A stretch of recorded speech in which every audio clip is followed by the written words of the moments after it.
The Graphic Histories Podcast. I got bit by a radioactive bug. I tried an experimental drug. Went up for a stroll on a gamma testing range. I found an enchanted hurricane. I made a serum that made me small. I modified the serum so it would make me tall. Radioactive isotope in my eyes. Dying alien helped me accessorize. I gained the proportion and strength of a spider. Now I'm invincible and I can fly. I lost my sight, my other senses were heightened. I'm gonna put on my pajamas and go fight crime. Hey there, and welcome to the Graphic Histories Podcast. My name is André and your podcast host. Big thanks to Uka the Mock for our theme song, Superpowers. And big thanks to you, gentle listener, for tuning in once again to another action-packed, fun-filled show. Today I talk with Jeremy Massie, if you recall, with my conversation that I had with Iraklis Petmezis. Jeremy had come up. He was a friend and a fellow comic creator, someone that Herc had spoken very highly of. And he put me in touch with him. We got to chatting, and I took a look at some of his stuff, especially his new book, Holler, which is fantastic. And we made it happen. So great conversation, great talk. We are now getting into Halloween season. This episode falls on the first Monday of October. And as such, you know, we're getting into spooky season. It's time to watch some horror movies. It's time to watch some fun stuff. This is my pocket, my jam, if you will, where I look forward to just sitting, cozying up, watching some horror movies. So I'd always try to do one a day for the entire month of October. It's really tough to keep that up with my schedule, and it looks like it's not going to happen unless I watch two more to make up for it. But at the time of recording this, it's actually October 1st. So I don't know if I'm going to have time to do all that, but I'm going to try to watch as much as possible because there's so much to watch, so much good stuff out there. I did see a really good one last night called The Substance, which I would highly suggest. It's very interesting. Demi Moore's in it, kind of follows an aging film star who is given an opportunity to sort of split her body into a younger version of herself that she can kind of live vicariously through. And what that means. I mean, the whole thing's about superficiality, about body image, about how, you know, female actresses can't just age because Hollywood just kicks them out, basically. And it's a very interesting look at vanity, about and putting your self-worth on your appearance alone. And the movie does a really good job of illustrating that with some truly horrendous, disgusting, and I can't put this well enough, awesome effects that I deeply, deeply loved, and it's fantastic. So be sure to check that movie out as part of your Halloween watch. I don't know when it'll be out in Blu-ray or 4K or wherever, but I'll be picking it up when it does because I loved it, and I'd happily watch it again.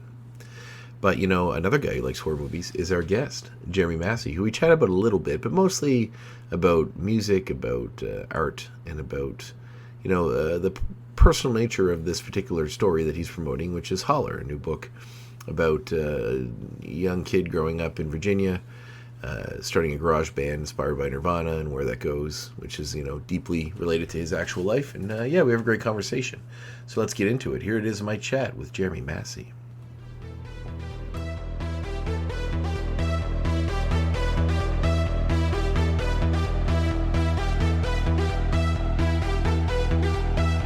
Nice to meet you. Yeah, you as well, Jeremy. It's a pleasure. I'm glad Herc. I try to pride myself in pronouncing his name correctly. Iraklis or Herc, as I guess. I just have to do Herc. I butcher it every time. How did you two meet? Oh, just at conventions, I think, originally. Oh, really? And then I moved kind of closer to him. So, doing the Sketch Charlotte thing with them all has really been good for me. Nice. Hanging out with people. And but yeah, I kind of just knew him from cons and stuff. Are you from the Carolinas originally? I'm from Virginia, actually. Oh. Which is about 4 hours from here. Where I am now. I'm from like up in the mountains near like Tennessee and kind of like hillbilly territory. I'm not sure if that's something that somebody from Canada would kind of get. But No, I get it. Oh, I get it. Yeah. Believe me, we have our version of hillbilly Version, territory, yeah, so I know. yeah, for sure. And Right. it's big. Like Canada's big. There's a lot of space, and It is. unlike America, there's huge. I mean, America does have that too, but there's huge swaths of like nothing between the major cities for quite a while. And there are folks that live out in that nothing, so I've definitely encountered a few Right. of them on my travels. Yeah, that's awesome. Yeah, I did get to, I from what I could read online of the new book, I really, really dig it. It's super cool. Thank you. And Thank you. obviously I feel like that sort of fills in a bit about your life growing up. Yeah, a lot of it actually. Yeah.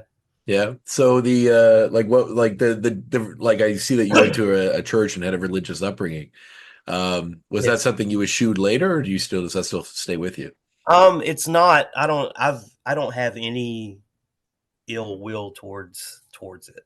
Mhm. No, the one that we went to, the church that we went to when I was younger, that was very, very conservative. We quit going to, and Oh. a lot of my problems ended after that, as far as my religious upbringing. Oh, yeah. It was more it was just that particular place. It more so than just religion in general. Well, Mhm.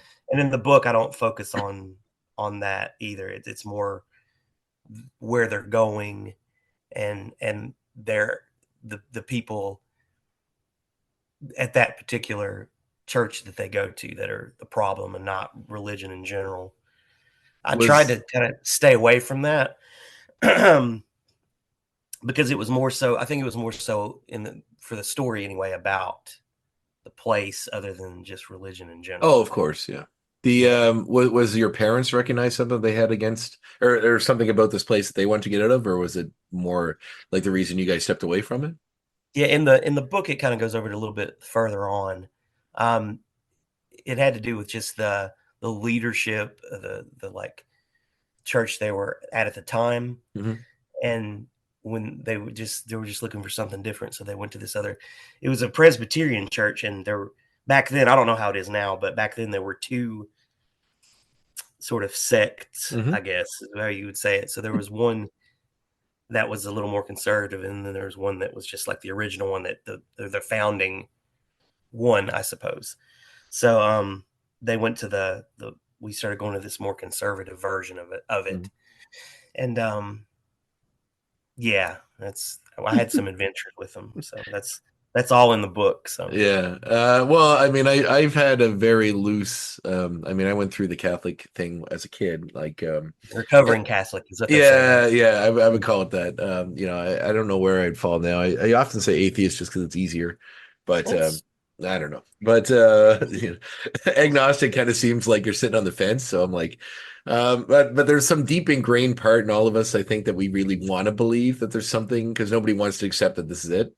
So right. I think that you really struggle with the rational part of your brain, but also and maybe it's a biological evolutionary thing that like you really want to believe that you get to go on, and maybe that's kids and all that stuff that comes with it. But Yeah. uh, I don't know. It's an internal struggle, I think, in most people about Those that. are some big ass questions. Yeah, for sure. But like I remember when I was a kid going to religious classes, like Sundays, well, not Sunday school, but they had like religion classes. When you're in the Catholic Church, you go through confirmation, first communion, all that sort of Right. stuff. So And confirmation, communion. Yeah. yes, yeah. So confirmation is like when you're finally an adult in the eyes of the Right. church, which is around when you're 14 or something, which is Right. convenient for the church to think that. But There's a similar thing in the book, so that it was basically a confirmation class. Mhm. It's the same kind of thing. The the the view on it and how it works is a little different, I think, in the version of it in the book, or the Presbyterian version, I guess, when I was growing up. But that's in the book too. There's a chapter called "The Preacher's Daughter" that's about that has the main character Mark does a class, like a Mhm. confirmation class, basically, and has some issue with Stuff they some of the teach. doctrine, I guess, and That's stuff. where I started checking out too. Same thing. Like they were like, Well, number one, the woman that was teaching the class was like my bully in high school's mom. So already that had that, Oh, and she wasn't a bad lady, but her son was a monster when we were kids. oh, I mean, bummer. I've lost all that, whatever now. Obviously, it's been years Yeah, later, which is funny because if you go back in hindsight with like your adult brain and think about the stuff you put up with as a kid, that like knowing what you know now, how dumb it was. I was just too yeah, afraid to get in trouble, so I'd never want to physically do anything to end this. But right, and he was like half my size, and that's probably why he picked on me because he knew he'd get away with it. right. But when it right around the time when she was like, well, gay people are evil and animals don't have souls. I'm a big animal lover, and I was like, Yeah, this is when I started checking out. It was like my cousin's gay. I know he is at this point. We never talked about it, but I could tell he was, and like right. and I loved him, and we hung out all the time. Like all this sort of stuff, and I was like, this is where I'm checking out. So like, it kind of reading what I read of the book brought Yeah, me a bit back to that. I like the Nirvana T-shirt story quite a bit. yeah. That actually happened to me. There's a lot of that's a thread in the book is the him with his new church, and then Hmm. there's the band stuff. Obviously, just him and his and the kids and the characters in the garage band, Hmm. and then the high school stuff, and then just it's a coming of age thing. So there's not like Holler doesn't have like a 3 act Hmm. structure or anything like that. It was more um I was trying for years to do this story or do this comic and sort of wrap it around a traditional like 3 act kind of thing where it would be just like a graphic novel, beginning, middle, and end sort of thing. I was thinking more sort of in the language of film, which you shouldn't do because you're making comics. And I think something that freed me up is as I did that Nirvana shirt story for um, a magazine called Believer magazine. It was just like a little 5 page autobiographical story, and I'd wanted to do Holler, the stories in Holler, or the story about the kids in the Appalachian Mountains up in Virginia, in a garage band back in the '90s, basically sort of an autobiographical thing about me growing up there, and I couldn't find some kind of like through line or some one thing where I could have like that 3 act thing, and I just kind of never really did it. I did other things, and when I did that short story for that magazine, the Nirvana shirt, which is the first story in there, I realized that, you know, I could just kind of do short stories or I could do comics like the comics that I read in the '90s, and it's set in the '90s. So really I'm looking at a lot of like, the old alternative comics from the '90s like 8 Ball and like Love and Rockets Nice, and nice, like Yummy classic. Fur and Hate and all that, which they were full of stories. Every issue you would have a story, and you can kind of or multiple stories in some cases. A lot of them were just like one man, anthologies almost, or one woman anthologies in some cases. So once I realized, I'd done that short story, I realized I could just kind of it freed me up, and I just kind of did whatever I wanted to do. And I literally just like had a huge list of stuff I wanted to get into this thing. And I just was like, well, I can just kind of like one at a time kind of go through it and kind of be a little more loose with the structure of it. Yeah. So what you kind of get is when it came out as single issues for quite a while. But I wanted to kind of like you could pick up issue 1, you could pick up issue 5, whatever, and you could kind of get like a whole story or a couple of stories. Um, but at the end of the day, if you had it collected, you would get kind of like a loose thing where you're kind of going over maybe like the last 2 years of somebody's high school Mm. life or something. So that's what it ended up as. But that was the thing that not kind of like knocked it loose was doing that first like 5 pager, and I really, really, I read it and I was like, it was so obvious the whole time what I should have kind of done that I felt stupid when I actually figured it out. That's So that's funny how you have those sort of moments of clarity where something sort of clicks and unlocks in your brain yeah, about that sort of it's stuff. You just feel stupid. Well, especially when you go back and look at like the shelf of like, I don't know what your comic shelf looks Yeah, like, but like mine's like, you look at like American Splendor, Hate, right. Eight Ball, all that sort of stuff, and you're like, oh yeah, like Eltonville Club, kind of comic Oh club, yeah, and all that I stuff, and loved you're all like, that. Yeah, yeah, you're like, oh yeah, Club it Short. is. Yeah. Or actually, it reminds me a bit, the art style a bit too, and also just the structurally, a gentleman I had on the show before, who I'm a big fan of, was Alex Robinson, who did like Box Office Oh Poison. yeah, Yeah, box office poison. Yeah. yeah, I'm Well, a that's huge, nice of you to say. Yeah, yeah, I yeah, like that. Yeah.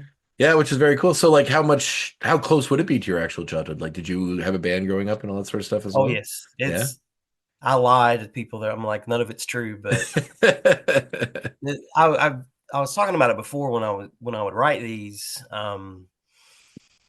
Inevitably, like first draft, I would always try to exaggerate. Hmm. You're like you say to yourself when you're writing, like you want to, oh, I got to make this really interesting, and I would always exaggerate and without fail, like every time I would look at it and go, no, and it just wouldn't feel correct, and it didn't feel right, and it didn't feel good, or it was just wrong. Mm. So what inevitably would happen when I would exaggerate and BS, and then the next thing you know, um, I'm looking at it, I'm like, if I just write it exactly kind of close to how it happened, it would always click.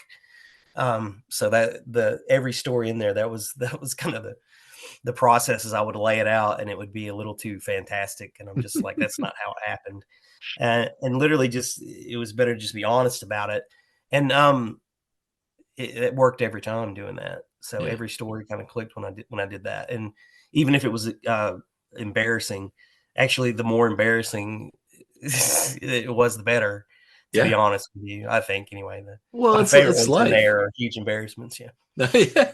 Well, it's life, all right. I know that the word It is. authenticity gets thrown around a lot, in fiction and almost anything, being your authentic self, being authentic this.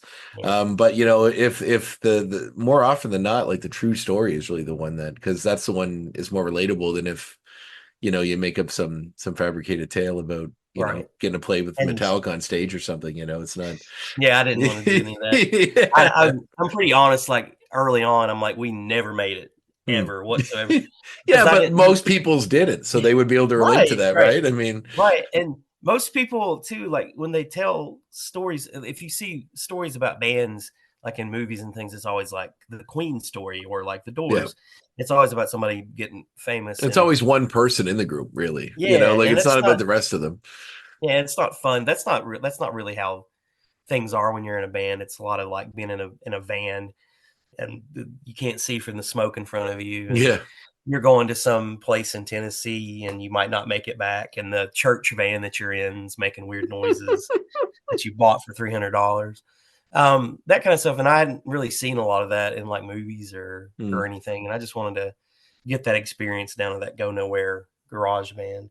But as far as authenticity goes, one of the things, all the characters are pretty, not exactly people that I know, but made up of maybe like two or three kind of thrown into a blender. Hmm. And so much so that before I started doing this, I had to like make embarrassing phone calls and be like, I'm doing this and this story's in there. And that happened to us back in 1994. Is it okay if I do that? And will you be offended? And everybody was pretty much like, that was like, how long ago? We don't care. Yeah. So I hope that's the case. You worry about that when you put a lot of your things from your own life into stories. I did a comic a while back called All My Ghosts that I didn't do that because I didn't really think about it, and there was a couple of things in there I think that really kind of pissed off a few people Mm. that I knew, which I was always very I felt really bad about. So a Well, lot of these people, in that's the book though, like I still know a lot of them, so I yeah, didn't want to like fair enough. Yeah, that's an yeah, interesting conversation about like how much you owe. Like it's your story too, right? Like, and I right, get, yeah, like I remember I'm a big fan of Mark Maron's podcast, and he talked at one time about in his book saying some stuff about his dad, and then his like one of his mhm, first books, and his dad getting very upset about it, and right, but it's like, it's like his story is valid too, and he should be allowed to tell it. But I can understand where people come from. I mean, hopefully there's nothing I've done to someone in the past that will come out with some story that I'd be embarrassed to see. But like the idea that it's, well, you have an obligation to, your art, I guess, to tell your story in as authentic way as you want to. And it often no one's really gonna, unless you say this is John Smith, and it's John Smith's still his name, and you point that he did this. Very few people would probably go through the effort of trying to connect the dots. Yeah, right.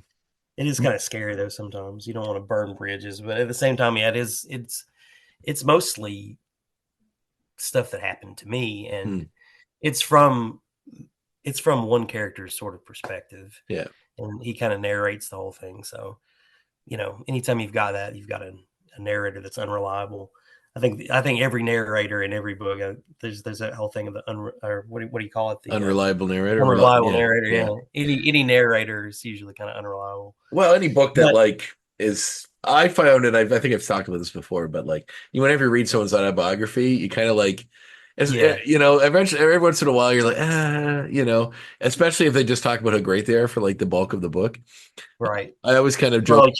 Charlie Chaplin had a good one. I'm like, there's some doozies in there. Sure. If they're not afraid to tell, warts and all stories, but I hate when they tell the warts and all stories, but the warts and all stories still make them look very, they always come out on top. It's the warts are oh yeah, for an example, I'm a professional wrestler. I do that as well. Right. Like Bret Hart's book, who's a very heralded Canadian wrestler, is all about how great he was, how he gave everyone the best matches of their careers, and how even the bad stuff that was sort of embarrassing was oh yeah, I cheated on my wife, but it was with this gorgeous supermodel, it's still it's embarrassing and you shouldn't be proud of it, but you still come out looking some kind of a superstar at the end of the day. So it's I appreciate the stories that actually say I did this stupid thing, or I look dumb, or this happened, or I, peed my pants, or whatever the hell, makes you look embarrassed. But I think it's a good thing too, to actually, the main character in my book doesn't really come off very, very well. But I mean, he's a kid, he's an idiot. We're all idiots. We have our moments as when we're teenagers. But that was like I said, kind of keeping it real, keeping it real, mad real. That's funny. Well, I guess shifting gears, the were comics always a part of your childhood as well? I guess music would have been, but yes. The first comic I ever really latched onto was a classic X-Men, and I do not remember the issue number, but it was John Byrne. Oh, awesome. Claremont, and it was the one. It's right when John Byrne had started. I think it was maybe 2 issues in, and they're coming back from when reality flashed out with that big crystal out in space or something. But the whole issue was they're coming back to the mansion and they're just hanging out. So storm waters or plants. It sounds really exciting. Storm waters or plants. Wolverine's out hunting, and somebody from Alpha Flight attacks. But I remember every line of it. I loved that comic. I read it till it fell apart. Oh, is that when Alpha Flight wanted to bring him back? Is that okay. Alpha Flight was trying to bring him back, and I remember that was the first comic I actually read. I'd grown up, I was in the 80s. I grew up in the 80s and 90s, so Superman, the Batman movie, and all that. We had that, but as far as comics go, that was the first comic that really, really got me, and I fell in love with the X-Men. I love them, and just your regular stuff like Superman, Spider-Man. No, I appreciate your love for that particular issue, because Alpha Flight to me were always I think they were the first in my periphery. I don't know if they're the first in the comic world, but definitely to be oh, hey, there's actually cool Canadian characters.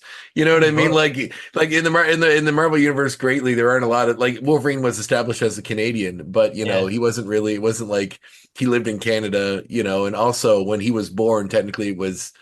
And this wasn't established too much later, but it would have still been part of Britain. So, but that, that's when they're oh, hey, here's Canada has their own super team of mutants. We have our own X-Men group, which is Alpha Flight, and they were pretty cool. Guardian was neat, and they all had although every time there's some guy that's like an indigenous character, of course he has to be some kind of shaman or some sort of Right. like, and that all He's a came. tracker. Yeah, To track 'em. exactly. Yeah, you always some kind of a tracker. You're right. Always. It's like when I watched that when the Suicide Squad movie came out, like Yeah. the shitty first one. I really liked the James Gunn The one, Ayers but one, yeah. yeah, but the Ayer one I did not care for. But when they showed Adam Beach, I'm like he's definitely the tracker character, and also like he like you seen him for like a second when they're showing all of them, and then you don't Yeah. see him anymore in the trailer. And I'm like, he's definitely the guy that tries to escape, and they just show you that you can't escape. And then sure enough, He lasts it's like, about 10 seconds. yeah, I know. He just tries to run away and gets head blown off. You're like, oh, there it is. Yeah. What's the character Billy in the Predator? He's a tracker too. Oh, He's the right. Native American Yes. character, and he like cuts himself and gets all like. He just apparently that guy was really insane. Like that actor Oh was. yeah. Yeah, they had I've security just to keep everyone safe from him. I've read about him. Yeah, There might be a comic there. Who knows? yeah, it could be. But yeah, I got into all that stuff like the X-Men and all that, and like a '90s kid, typical '90s kid, and then all the Image guys read all that stuff. When that stuff happened, like I followed them, from like Marvel, but as I was reading them, I'm like, these aren't very good, except for the Max. I still kind of like that.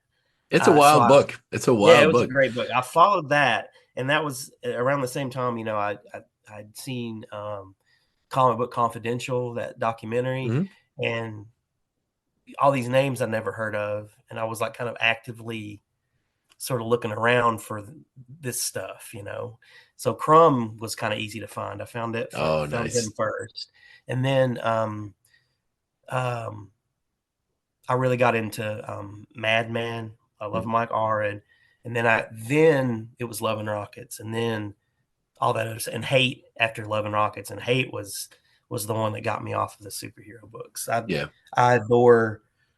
loved Hate growing up so much. It was it's rare that you can read a comic and actually laugh out loud.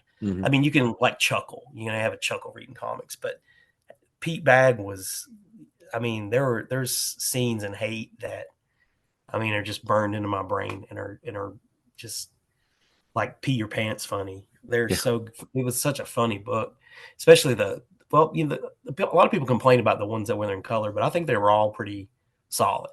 So those were kind of the gateway things.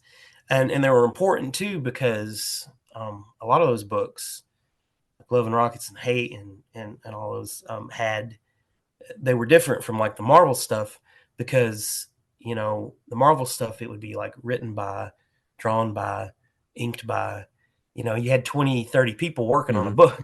No, yeah. But yeah, if you look at like Hate, it's one person. And so I also enjoy, when I was reading comics, I always enjoyed drawing also. I was the kid that sat in the back of class drawing instead of listening. And it was important because I see one person doing everything, and I like to write too. I always enjoyed like creative writing and stuff growing up. So seeing that was important, because I was like, well, I could do that. So that's what got me started, was seeing that. Because too, where I lived in a small town, you're gonna find people that like comic books. You're not gonna necessarily find a ton of people that are able to make them. So it was a good thing finding those. I realized that I could just do it on my own and kind of do what I wanted. And so it's very important finding like Hate and all the like the early indie stuff, all the Fantagraphics and Drawn and Quarterly stuff. Yeah. Drawn and Quarterly is based out of Montreal, I think. Yes. And whenever I go there, which isn't super often, I always try to stop by their flagship store. It's very cool. Yeah, would love to go to that and the Fantagraphics. Yeah, the Fantagraphics one would be pretty sweet too. But it was like that was like a golden era for like it was indie. It was like, and I think it was like indie film was on the rise too. Like like Clerks and Slacker and all those sort of movies were coming out. It was like it was this real do-it-yourself sort of mentality was sort of like Wizard magazine sort of really took all that stuff and ran with it. Like that's how I first learned about a lot of these things that I didn't know Yeah, about, true. and that's what turned me on to Box Office Poison Yeah, and the other works that. Palmer's Picks and Wizard was good. Um, Yeah, yeah. and I miss that. I miss that. I wish it it could was come back great. in a digital way of some Um, kind, but but yeah, you're right. I think there was a kind of like a DIY kind of thing going on. And then when I got older and when I was in college, that you discovered like zines and mini comics. When I moved to Richmond, I went to college in Richmond, Virginia, and I found people making zines and like, this is made at Kinko's, and that was another step there. You don't have to spend, $2,000 or a couple $1,000s on offset printing. mm, You can just print up like 50 of these things and go beg a record store or a comic store to sell it for you. yeah. Take pity on me, please. So that was another thing, and a big step too. What did you take in college? I When I first went to I went to two colleges. The first one I went to was Virginia Commonwealth University in Richmond, Virginia, and I think I majored in drinking there. I didn't really.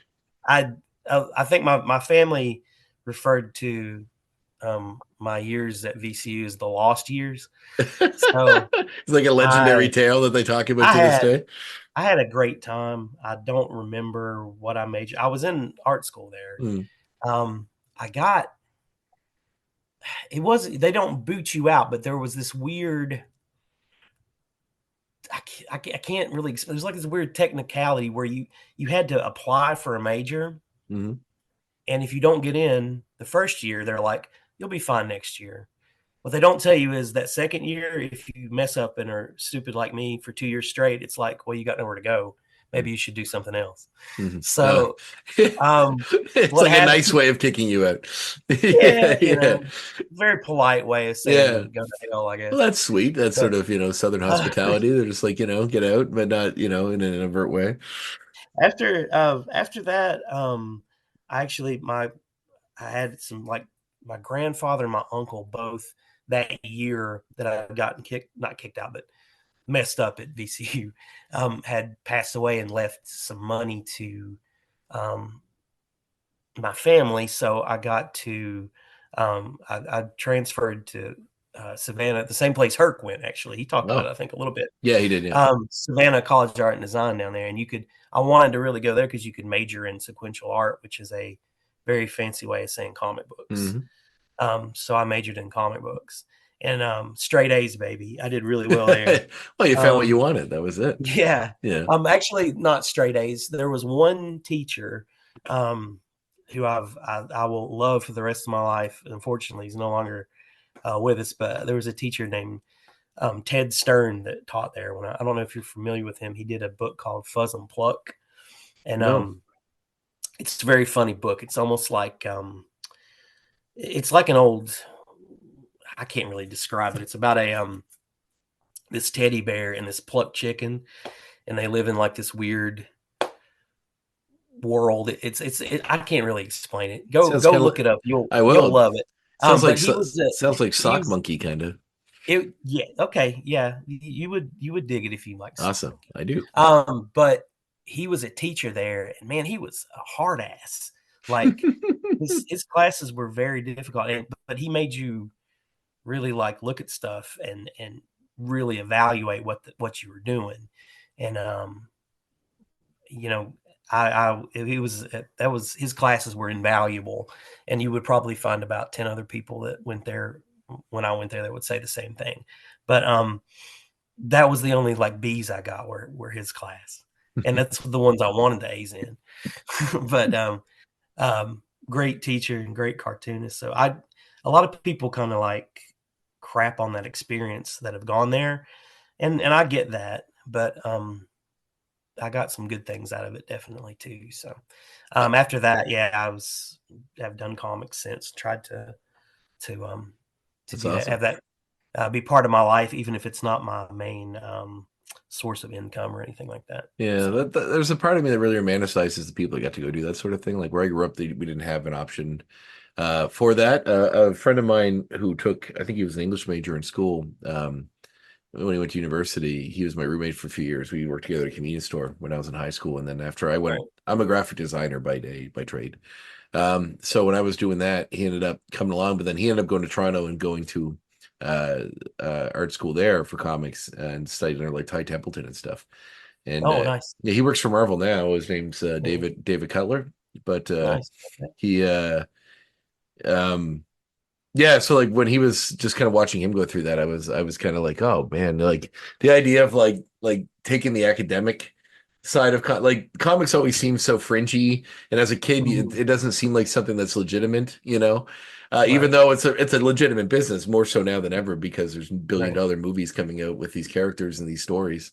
But the idea that when you're a kid, you never think, well, that anyone's takes any of this seriously, Right. and the idea that there's like in whole schools and of study and like Ty Templeton I'm a big fan of, like he's teaching classes like Cooper School, all that stuff. Yeah. Like it's so cool. And We might have taken it too damn seriously, actually, when we were yeah. when we were there. There was Yeah. a couple of us, like smoking cigarettes and being very sneaky. Did you ever see, speaking of Daniel Close, did you ever see the movie Art School Confidential? Oh, Jesus. Yeah. And you know what? No one's gonna like that movie unless you went there because Yeah. I they love that movie so much. The they pretension swore. of art. Like I find the pretension of art so funny because like I do art stuff. I mean, I made some comics Yeah, stuff, just little indie things. But the idea, like the people, whenever you meet the artist that takes himself too seriously, just think of that movie. Like that is an accurate movie, though. yeah, it really is. Like Yeah, was it John Malkovich where he paints circles. That's it. It's I just knew I circles. knew someone exactly like the Malkovich character in Yeah, that. Like just when I watched triangles. that, I was like, did they know that guy? And he even looked like Malkovich. But That it's movie's like it's hilarious, so man. right because they're still trying. Yeah, Like that guy's like in his 50s or 60s, still trying to get, right. still arguing with people on the phone and trying to get his art in places. Like, and I think there's this part of me in all artists that really like have the soft spot for like the soft spot for like the underdog, that like the guy that's trying to do the art but that never quite makes it, the Tommy Wiseau's or the Ed Woods of the world. And it's I like, love him. yeah, like because you never stop trying. Like you could be Yeah. in your 70s and you're still trying to get your manuscript read by somebody. Like, the chances, but you're That's still very trying. moving, though. That's very It moving, though, to is. me It's too. very Like, I mean, human. yeah, it's like somebody that's those are the Rocky stories. Yeah. That's what I like. Like, I feel I feel like that's me to some degree. Yeah. Like, at Oh, this point in my good. life, I've made comics for a very, very long time, and um, I've had a couple published at smaller places, but I've never. I don't feel like I ever. I did things that I wanted to do, but I feel like I always sort of was like, I felt like I was throwing a lot of stuff at the wall Hmm. and just doing it just for the hell of it. And I really tried to, like, for this thing, be very, very focused on it and like have in making this thing and making it look like having it be something you can sit with and come back to, Hmm. read it more than once, um, and something that was important to me. And I think the fact that I was worried more about if it was important and good to me, that was actually my only consideration doing it. Because at the point when I started it, um, the publisher that I'd been with before, I'd had such a terrible time with. I'd had just this hellish experience that I was just like, to hell with it. I'm just going to do exactly what I wanted to do this whole time. So to me, that it working out is like this rocky moment where I'm happy that, like, if maybe 5 people read the thing and are like, I dig it, I'm fine with that. Like, to me, it's this rocky moment because and the people, or sorry, the publisher that was putting out the single issues, um, his name was Drew. It was an imprint called It's Alive, and as he was putting the issues out, he was having some trouble with distribution, financial issues, and he actually got COVID and passed away. Oh, wow. So my feeling, it was a terrible thing. He had just gotten married and just this terrible, terrible story. And some people came in and tried to like take the business over, and they offered to put out the rest of the book for me. And I just didn't know them. I wasn't comfortable with it. So I was thinking that the experience with this book was going to be just as bad as the one before. I was feeling really like I was feeling a little cursed, even though, that sounds selfish because this guy, he passed away. It was very, very sad. But Yeah, I get it. I mean, it was just like, I don't know. And I was really proud of what had the issues that had come out. And I really wanted to to get past the like finish line and actually have a complete damn book and finish the thing. And it worked out that, that the Dark Horse picked it up. And so it's in, how much of a get it easy. how much of a work was it to get to them? I think I cheated. Okay. What happened was, I don't think it matters as long as you get to the finish line. When it comes to I don't think cheating matters too much when it comes to publishing your work and getting it out there. I don't care if I cheated. No, but the fellow that passed away, the guy from It's Alive, that was an imprint of, I think, IDW maybe. And they put out a lot of like older things. I think he put out a lot of like old war books by like Sam Glansman. Real good. Some things that were kind of like out of print and kind of like a niche thing where, not a ton of people would be into it, but it's still important work that was kind of out of print. And he was trying to he was doing it by himself, and he was trying to kind of scoot the imprint over and do something with Dark Horse like he'd done with IDW. And I think he'd started talks to kind of do that because there was another book he was putting out called Breathers by cartoonist named Justin Madsen, who's very, very talented cartoonist. And Justin got Breathers over to Dark Horse. So I kind of was like thinking in my head, he's probably talked to the fella that the other publisher was trying to scoot this thing over to. And I was correct. And I kind of was like, hey, Justin. And I kind of just weaseled my way in that way. I was like, what's the guy's name? Who do I email? Just want to talk to him. So that's how I did it. Well, I don't think a Dark Horse would just, let it fly. Like, they obviously have to look at the material and be cool with it. And enough and then put it out. So I was happy as I was very happy. I'm like, please put this out. Jeez. The people that the editor, Philip Simon and his people did a very good job putting it together. Like it looks really nice. So they've got like editors and it's nice to actually be edited. Like somebody's like take some comments out. I'm like, oh, thank God. Yeah. Tell me which comments where, please. Well, it was great. It's been a good experience so far. So I'm just happy that it exists. Very happy that it exists. Oh, that's fantastic. Yeah. Well, you just sold another one, so I just bought one. So it's. I'm excited. From what I'm just waiting to have a conversation. Yeah. You'll love it. It's amazing. It's got enough stuff in there that's universal that I really do think a lot of people would enjoy it. I need to get all the go nowhere musicians. That's the people that really respond to it. Like everybody that's read it that plays music is just like they will email me and talk to me later and they get it. I think anything about art of any kind, like music, writing, comics, sculpture, painter, any of those stories, like I think it kind of transcends whatever medium it's in to if you do any kind of art. Like I remember I had this conversation. Did you see that movie The Menu that came out? The one with Ray Fiennes?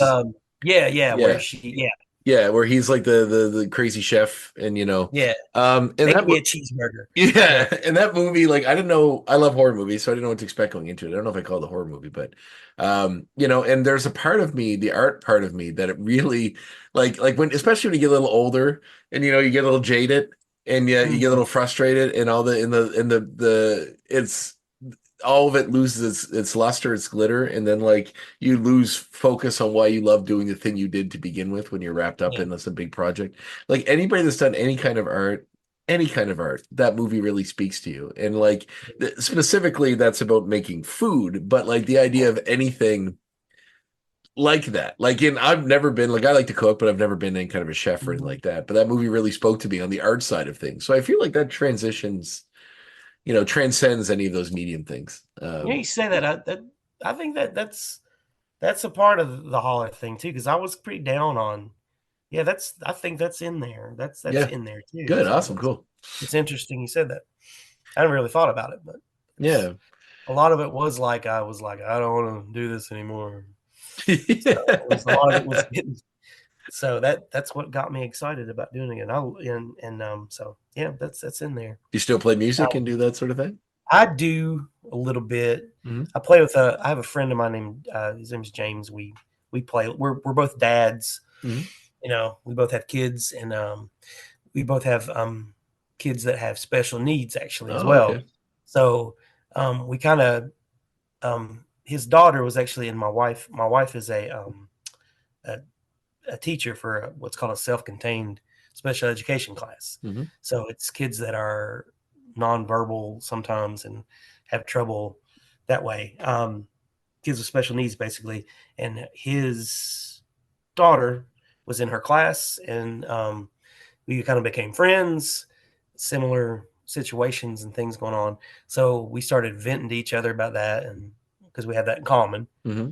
And we both started talking horror movies and music and started playing some music together. So I still do. Don't play out a lot of Hmm. recording at the house, and Oh, that's cool though. because we're old people, you know. I like this sort of Mhm. like I'm a big fan of this band called The National. Yeah, I know. Yeah, no, National. I just saw them in concert a couple weeks ago in Toronto. I That's went to awesome. visit a friend. I'm a massive fan. They're my favorite band. So, but they've really leaned into this sort of like kind of tongue in cheek branding as sad dad music. Yeah, And they even have hats and shirts that say "Sad Dad" and on them. And I remember reading something online that someone posted. It was like what your favorite sad dad band says about you, and like it gives you like a list. And the one for the National, I'm not a dad, but I love that type of music. So like yeah. reading what the sad dad thing said, it was like it applied to me in a very interesting way. It was like, I have a whiskey club with friends, and it said like, at what point do you admit that your love of artisanal whiskey is just alcoholism with extra steps? And and it was like it just made me like, I was like, oh, this is scarily accurate. That's Uh, funny. so I like that they the and a friend of my brother's actually, who's I guess becoming a friend just because whenever we hang out in a group, he's usually around. Right, He's got a band, and he was asked, we were at a music festival, and he was trying to come up with names for this band. And they're all dads, and they're all like, he's a professor at a university, and they're all like right. kind of old, on there like, and he wanted to come up with the names for the dad band, and I suggested two, which I really liked. One was Cialis in Chains, which I thought was really funny, and but they didn't go with it. And the other one I really thought was genius was Every Other Weekend. Because like the divorced dad gets the kid every other weekend, but they didn't choose Oh either of those, man, unfortunately. But I thought Every Other Weekend was like a really good name for like a dad band. those are good. Yeah, I'm proud of them. that's a pretty I might good. take the Scalise one Yeah, back. go ahead. So yeah, go steal it. You can steal it. I Uh, like that. yeah, I thought it was pretty good. But it's Yeah. cool, like keeping a connection to the music. What do you and horror movies? You said you're a fan of too, as well. Oh yeah. So yeah, well, Yeah. I always have been. yeah. Love that genre. Yeah, the music thing. I played. I was mainly a guitar player, Mhm. lead guitar player. Um, I've played in all kinds of different bands. I used to live where I'm from, or the area that I'm from. It's Mhm. where the book's kind of set as well. There's a lot of originally, the punk thing is what I played punk music and loud music, and Yeah. then as I got a little older, where I'm from, it kind of a lot of my friends were going a little alt country with it, so I had to learn. I started listening to a lot of country records and all those people, and they're extremely talented guitar players. I'm a really lazy guitar player. I kind of listen to the song and kind of do what needs to be done and move on. I'm not really ostentatious or don't show off a lot, but That's yeah, I used to play with a lot of that, like a lot of those guys. And basically, when you play with those type of people, you have to be able to play by ear because a lot of the time it's like sometimes you won't even practice. They'll just be like, "I'm playing Saturday if you want to play," and Yeah. during the show they'll be playing and singing, and then they'll go like this, and that's when you're supposed to do like a solo. So Yeah. you have to kind of know what key you're in. That So that terrifies me. I play just for like fun. I don't. I'm not in a band. I do yeah, nothing. I just mess around. And I took a few lessons enough to teach me the chords, and then I just right. look up chords and just play the songs I like on an app. So I never had any intention of doing it in any kind of a public forum. But the idea of doing that is fucking terrifying to me. It is scary. Yeah, like to have the guy, everybody look at you and be like, "Oh shit, just keep playing something." Like Yeah, I do dinner theater. I do some acting, and I have been in plays where I've had to play with a group a song. yeah, And even that it's okay because we rehearse the shit out of it eventually. But it's like the right. idea of like free flowing is not the funnest thing to me. And plus, like the songs we do are pretty basic. Pretty good at it. Like I've Yeah, got pretty good at it. good. Yeah, I'm probably rusty now, but back I was pretty good at it. I could do it. I Well, can like kind the of keep country up. bluegrass kind of thing, you can get Yeah, into that sort of. There's a lot of room for expansion. It's kind of like jazz, I yeah. guess, that way. A lot of it too. Their songs are structured very simply, and you can kind of get in there, and But yeah, I did a lot of that. I at first the punk thing I would sing to and stuff, but mainly I got more into just playing like the lead parts and Mhm. solos, things like that. So That's awesome. that was fun to me. Like to play, I had to learn how to play like with a slide, Oh yeah. um, things like that to kind of keep up with that kind of music, kind of that Well, alt country sounding thing. when getting So into punk as a kid, was that something that you like felt was like almost antithesis to like the world you were growing up in, or was it just that's the music that spoke to you? that's another thing in the book. Nirvana, I wouldn't consider punk, but No, I wouldn't either, they but were they adjacent, were adjacent, punk yeah, they adjacent. were exactly. So what happened was on TV when I was growing up, you would have like Poison and like White Snake, Oh yeah. and you look at those people and and you say to yourself, well, those are some rich, famous rock star guys, or some rich, famous rock star people. And then I wasn't too interested in them. I'm just like, oh, okay. And then like when that whole thing happened with the like Nirvana and stuff, that they looked like your cousin that, was smoking weed in your, grandmother's basement or, Yeah. Yeah. and so it was relatable, and they were, say what you will about Nirvana nowadays, especially. But people kind of down on them sometimes, but that was some catchy stuff, and they were a gateway too, and they were very, very vocal. Or Cobain was very, very vocal about what he was ripping from. Yeah. So, he would say, I listen to this, I listen to that, and you'd be Yeah. like, well, what is that? And you'd try to go find it. And, he's like the Germs, and you're like, who are the Germs? And then like, or, who the Wipers, who are they? And you would go, or even like, the Melvins, who are the Melvins? And you would Yeah. go and just whatever. And, I'm and you I'm a just big fan start of following stuff. I'm a big fan of the Pixies, and I know they were a big Oh inspiration for yeah. them too. They So were the Pixies. Yeah. That's like getting a smack in the face when you first discovered the Pixies. a friend of mine introduced it to me, and I don't think I can ever repay the debt that I Oh owe yeah. him because I'm a mass. Their new album comes out soon. Actually, I'm very excited for it. Yeah. They're But still at it. yeah, they're still going. When they came back, I remember I was we went to their first concert. They kind of went everywhere. Like I live in Nova Scotia, Hmm. so I'm up the coast from you, way up the coast. But they rarely come out this far now. But at Yeah. that time, they went to Halifax. They went, which is the capital of Scotia. And they went to Moncton, which is the capital of Brunswick. I don't know if it's the capital, but it's close anyway. So I got to go catch them in New Brunswick, and it was amazing. But That was basically, when they first like got back together, that was a big thing because they weren't huge when they were around. I mean, No, they they were were like, huge in, like England and yeah. bigger over there, but like Canada, I'm not sure how they. But in America, Oh, I yeah. have no idea what the hell they were. It's weird how So like the English seem to be ahead of the curve on that stuff. Like yeah, there's like comedians and musicians and like other people that like just kill over there. Like there's yeah, even like people here like in Nova Scotia, like on the East Coast that are like musicians that aren't necessarily the hugest in the world stage, but will go to England and go to like Germany and have big followings in Europe for that sort of stuff. And yeah. they're like really Make their money. talented. I know some guys. Or I not grew up with, when I was kind of playing all that stuff, the alt country stuff. They're called Wayne Graham. Hmm. They're from Kentucky, and they've got like records and stuff out, and they're like really big over in like Germany, Yeah. and it's because they're just almost like they kind of sound like Uncle Tupelo or like Wilco when they sound like Oh yeah. country or something. I But love Wilco too. and they're just like really big over. They tour over in like I think Germany and stuff. And Well, that's hope for the. like, That's still hope for the. You'll get discovered. Like maybe yeah, I it's mean, like that document. You ever see that documentary, Searching for Sugar Man? The one about. no, So there's this folk singer named Rodriguez in like the '70s who put out.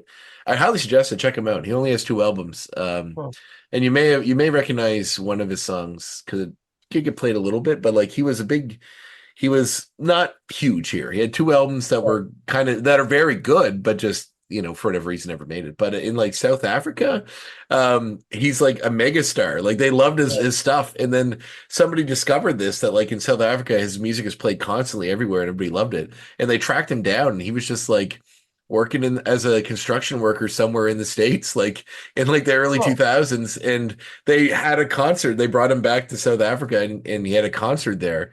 And like it was like sold out, like massive, huge attendance, and he got to like go see people and be perform for people that really respected and believed in his music. And it was like, as an artist, if you never felt like you were appreciated for your art, it'll certainly speak to you because It sounds it's very touching. that sounds like something that would make me weep for like about 3 hours. I'll Yeah, go check it out. probably. I need a Searching. good cry. That Yeah, sounds cool. he had a Never heard of song that. called Sugar Man, which is where the term comes from. But um, yeah, he's a cool. I think it's very like weird '70s kind of stuff, but it's got real heart and it's really good. Like it's structured well. I mean, I'm I'll go not check that a out. music person, but as That's a much blind as spot for me. I've never heard of that. yeah, check it out. That's Rodriguez. awesome. Yeah. Rodriguez. Cold Fact, I think, is the first album, and I can't remember the other one. But Sounds awesome. yeah, yeah, Sounds awesome. it's one of those things. It's like I said, it just sort of transcends art. It's like if you ever never felt appreciated or like no one understood your art, it's like sweet validation. That's Which awesome. I'll yeah, have to it's check just that very out. well. That's awesome. What's next for you? What are you working on now? I'm working on. I've written 2 things. I'm probably just going to do them. They're shorter than Holler. Holler was around 300 pages. Oh, they must have been big single issues, were they? Yeah, the single issues were like 30, usually about 30 pages at least. Okay, so I was looking at the like I ordered it off Amazon, Yeah. and There it were said 8 issues altogether. So that's what it said. Yeah, so I assumed that it wasn't that big, but I guess it is. That's cool. yeah.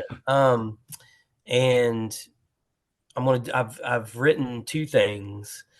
I'm going to try to do them sort of in quick succession because I want to kind of work faster. Mhm.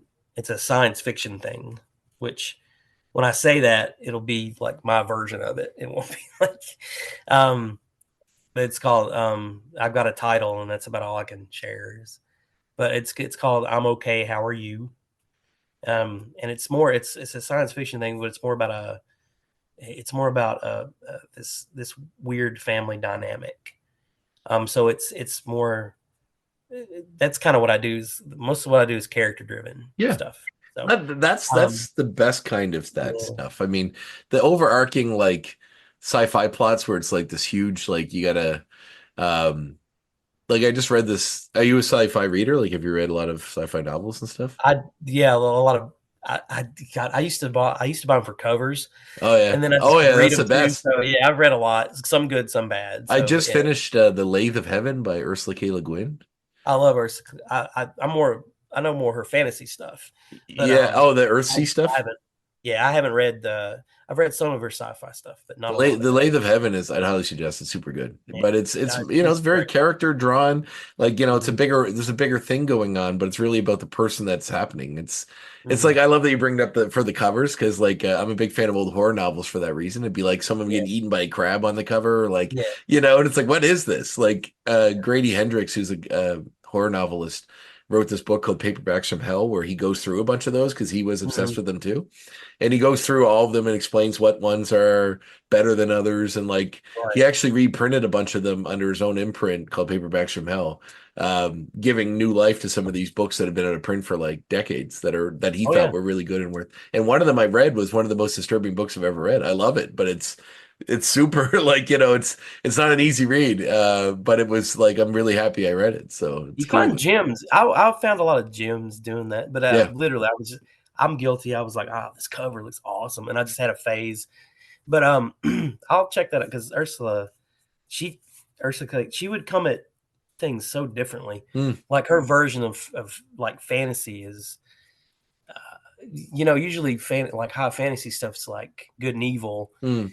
He comes at it more like almost like how is a would it be right to say it was almost like a Buddhist thing going Oh on? yeah, the Lathe of Heaven is full of that. It's like I Um, think that phrase is even from a is it okay? Confucius He was thing or probably something. into that then because that's kind of the Earthsea stuff is really different. Like, Yeah, but yeah, I'll check that out. yeah. The Lathe of Heaven approached it in a weird, different way too, and it's like that. Like it's got all these sort of deeper philosophical themes. It's basically about a guy who believes that his dreams actually change reality. So Okay. if he dreams that dogs are blue. It's not like dogs are suddenly blue. It's that all realities changed. So dogs were always blue. Like from the beginning of Oh, time okay. through evolution, dogs have been always been blue.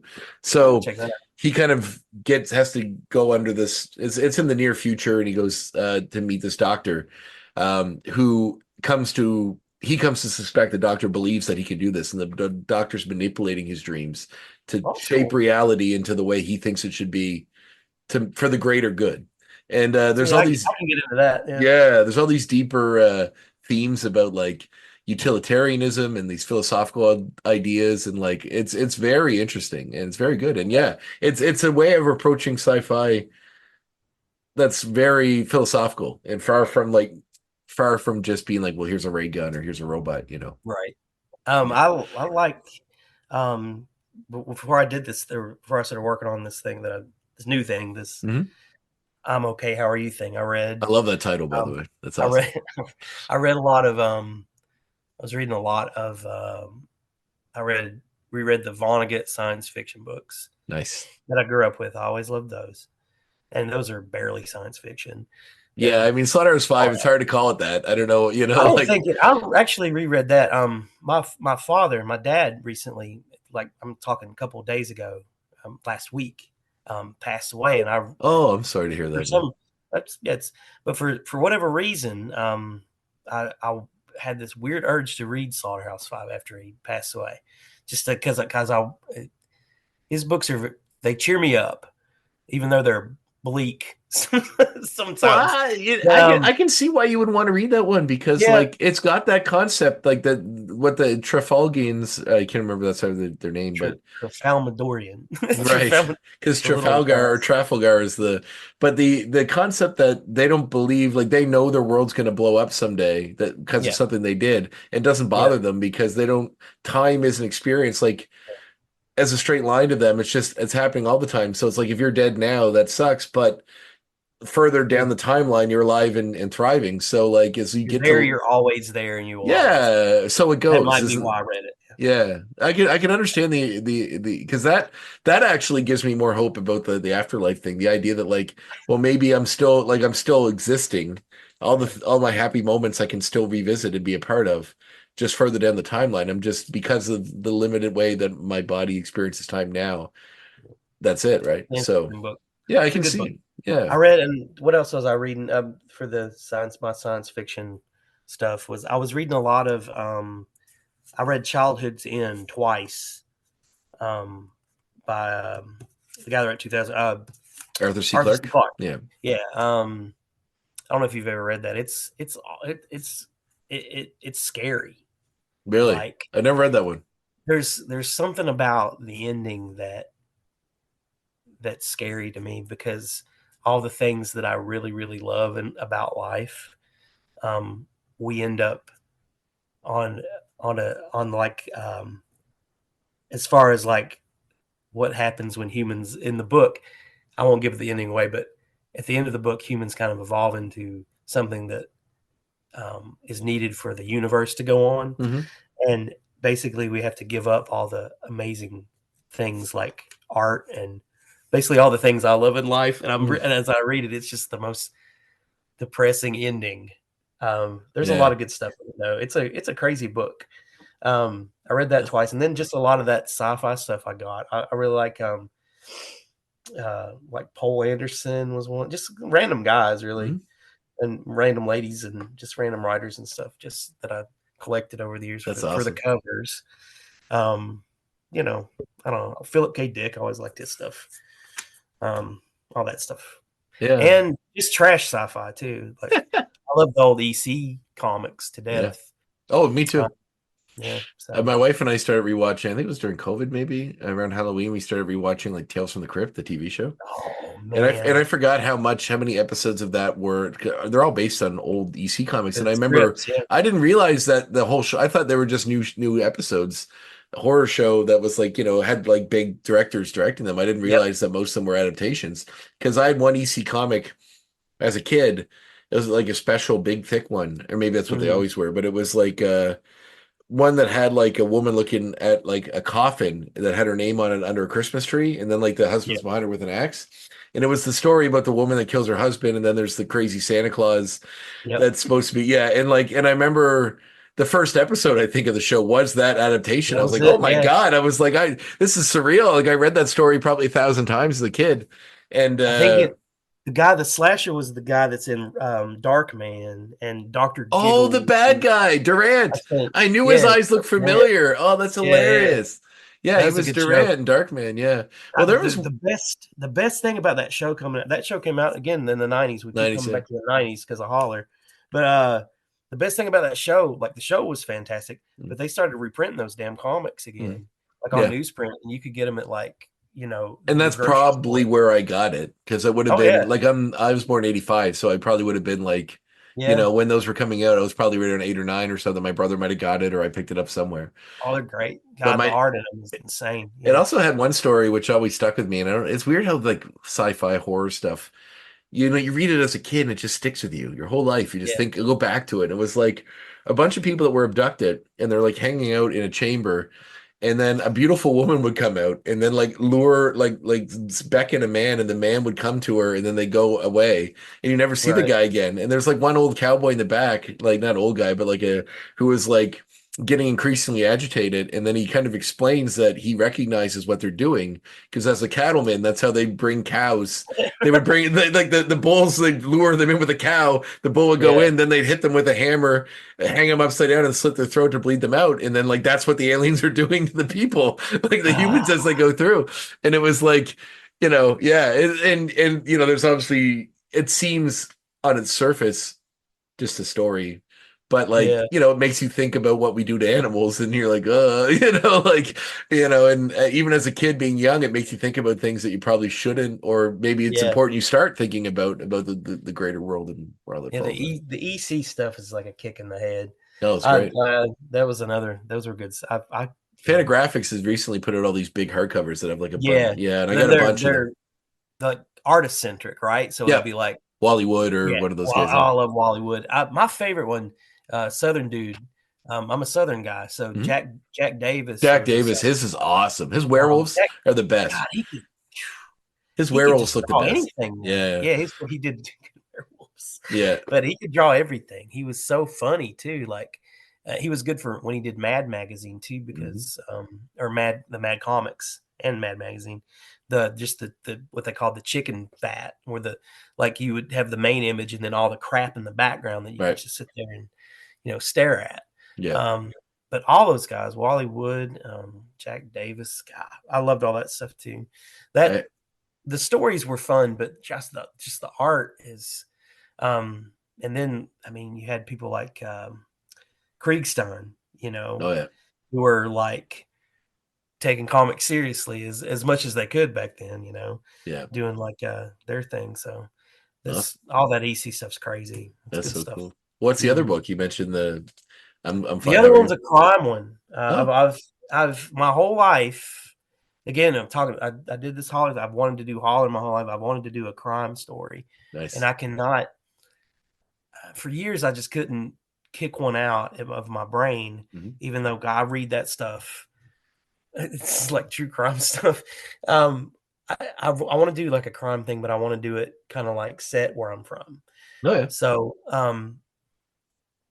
a lot of crime stuff. Like I love gangster movies, but they're Mhm. always set in a very, urban, an urban setting. Yeah, it seems like Um, whenever they do a crime thing about like Virginia or like, it always turns into some kind of weird like something going like some weird cult or something going on in the right. woods. I think like I True don't want to do Detective or that. something like I that. don't want to It's do all that. yeah. Like it doesn't seem like But it's just based around just a crime set there. It's usually like some weird hillbilly, fucking cult that worships some weird god or right. it's always strange. It's never like just normal, or they're I want cannibals to or do a something. normal one. Yeah, yeah, no, that's I've got an idea um, yeah, I've got an idea for one, and that's awesome. I'm going to do those two things. Just get those two genres that I love out of my system, and then I'll retire. Maybe I don't know. I always say that. No, you won't. You're an artist. No, You go forever. no such thing. Yeah, but yeah, but I want to do like I said, kind of a crime thing That's in awesome. a rural. It's hard to say rural setting. Yeah. Uh, so I've seen that work um every now and again. Yeah. There's a couple of films uh, Oh yeah, that I Mystic River, is that? It's kind of like a rural um crime thing, but there's some like rivers. that's the Oh one with Joaquin Phoenix or not Joaquin yeah, Phoenix, River the Phoenix, other River yeah, Phoenix, and yeah. Keanu Reeves maybe, there's or yeah, might be getting I mixed. think yeah. I don't think Can't it's Keanu remember. Reeves in that one. I know it's Crispin Glover's in it. It's a dead girl down by the river and the boys. Right. Yeah, It's good. That one's there's one gosh, Sean Penn's in it at that's close range. Oh, okay. I was gonna say that the Mystic River is the other one I thought about, which is the crime one. I think is that the Dennis Lahan book that they made into a movie. I want to that's what I want to do though. Is That's those two awesome. things. Yeah, Cool. but Oh, hopefully beautiful. I want to do them fast. Yeah, yeah. That's We'll see how the pen never moves as fast as that. the ideas come. Are you a traditional artist or you do it digitally now? I it's digital, It's so but fast. It's so you fast. can It's you, so much I faster. I swore up and down I would never do that, I did but too, but it's so fast. It's like it's and hard. You can draw it like and I could draw what I drew like yeah, like you can draw all the parts of and then ink and like you can even kind of yeah, skip inking or penciling and just go right to inking. yep.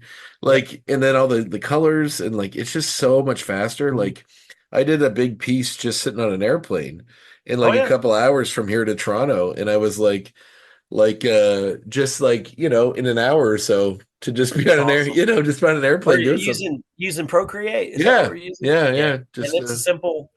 I did a lot of Holler on Procreate. I it's did awesome. um and it's so simple. But yeah, it's just it got to the point. I swore up and down I would never draw digitally, but it got to the point where I was messing around with it. And I'm like, I can't tell the difference. Yeah. And I showed people that didn't draw.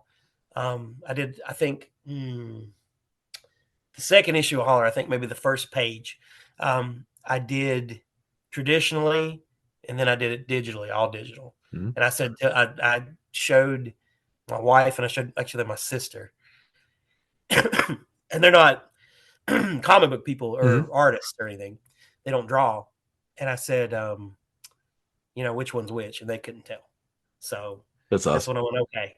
And I couldn't really. I mean, I knew because I did them, but I knew well enough that that the ease in which I can do it digitally, and and do it anywhere, like you Mm. said, sitting in an airport or Yeah.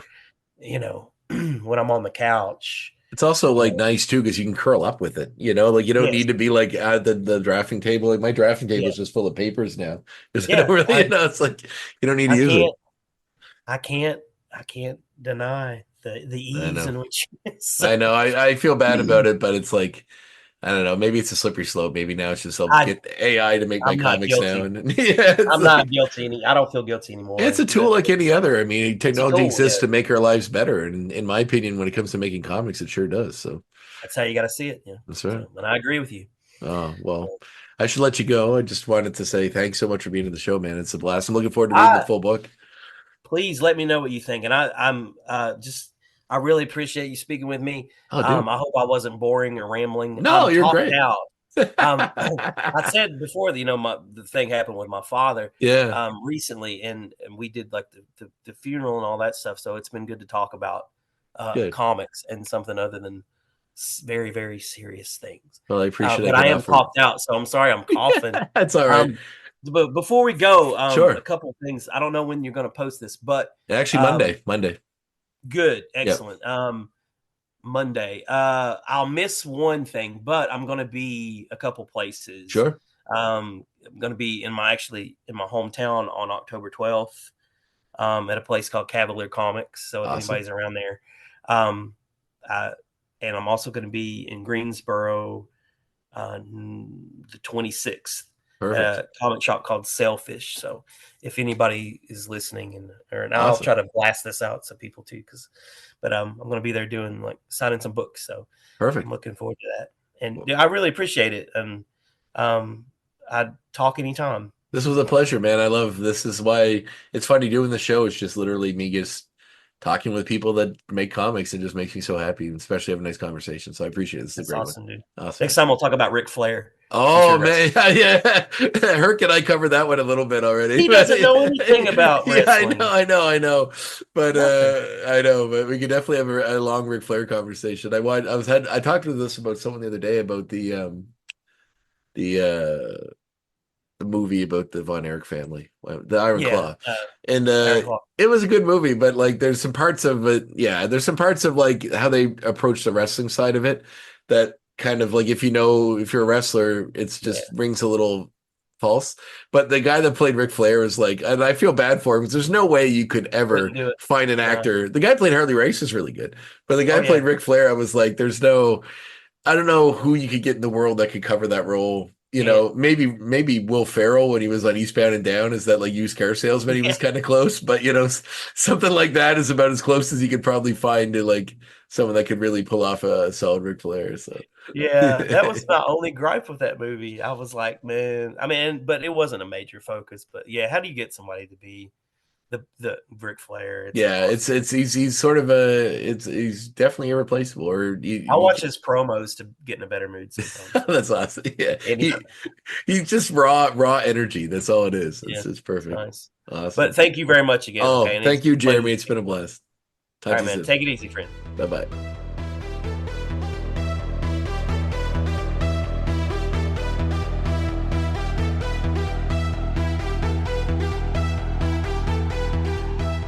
There you have it, my chat with Jeremy Massie. A great talk, a great conversation. Lots to be had and learning.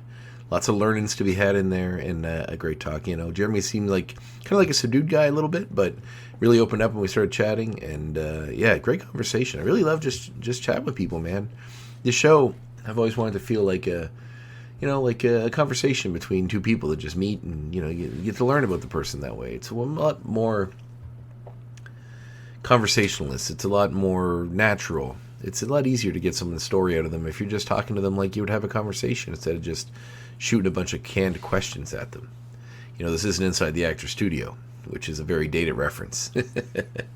But hey, if you're a film person, you might know it.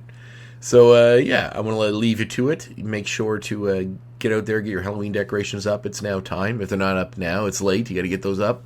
I want to see those skeletons. I want to see those witches. I want to see those ghosts. I want to see it all. So get it out there, put it up. Let's celebrate that season.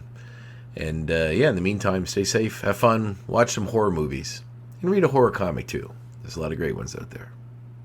The Graphic Histories Podcast is a proud partner of the United Federation of Podcasts.